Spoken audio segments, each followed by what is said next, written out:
This is an NE555 IC chip, or integrated circuit chip. It is considered to be the most commonly used IC in the world.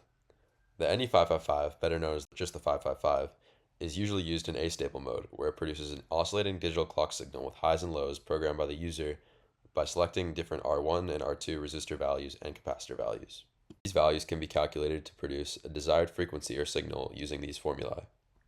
This breadboard prototype shows the 555 in action. In this case, the potentiometer acts as R2.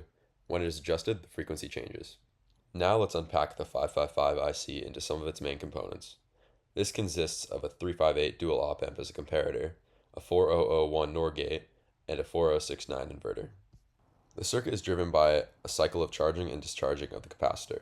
The first thing that happens in the circuit is the charging of the capacitor. As the capacitor charges, the threshold voltage keeps the SR latch in reset state. When the capacitor's voltage hits the low threshold, the lower comparator, which is the LM358 dual op-amp, activates. This action powers the SR latch, immediately driving the circuit's output to high, then opens a discharge path for the capacitor, which rapidly drains it. As the capacitor voltage falls to the lower reference level, the second comparator steps in and resets the SR latch again. The pulse ends, and the circuit automatically begins the charge phase again. This cycle repeats however many times the user wants based on their desired frequency and signal, which can be programmed, as mentioned, via the R1, R2, and C1 resistors and capacitors. This is a snapshot of an oscilloscope reading using an Arduino Nano on the output pin and capacitor trigger pin of the 555 circuit. The output is red and the capacitor voltage is seen in blue. As you can see here, when the capacitor voltage reaches the threshold, it triggers the SR latch and the output returns to ground. And when the capacitor voltage reaches its lowest, it re-triggers the SR latch back up and the output returns to 5 volts. Circling back to the formulas for a moment, now we can better visualize what is being calculated. TH, or time at high, is the time while there is a 5 volt output. TL, or time at low, is the time with a 0 volt output.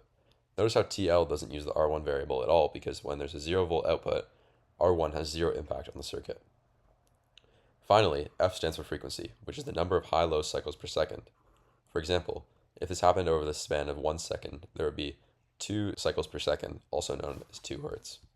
This circuit takes the output from the 555 circuit, calculates it using a frequency formula, and displays it on a liquid crystal display so the user can adjust the frequency in real time. The input pin on the Nano can also be connected to the unpacked version of this circuit, where you can also read the frequency from that circuit.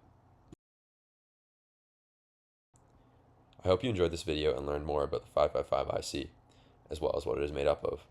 More information and a more detailed explanation of the 555 IC can be found in the design engineering report for this project. Thanks for watching.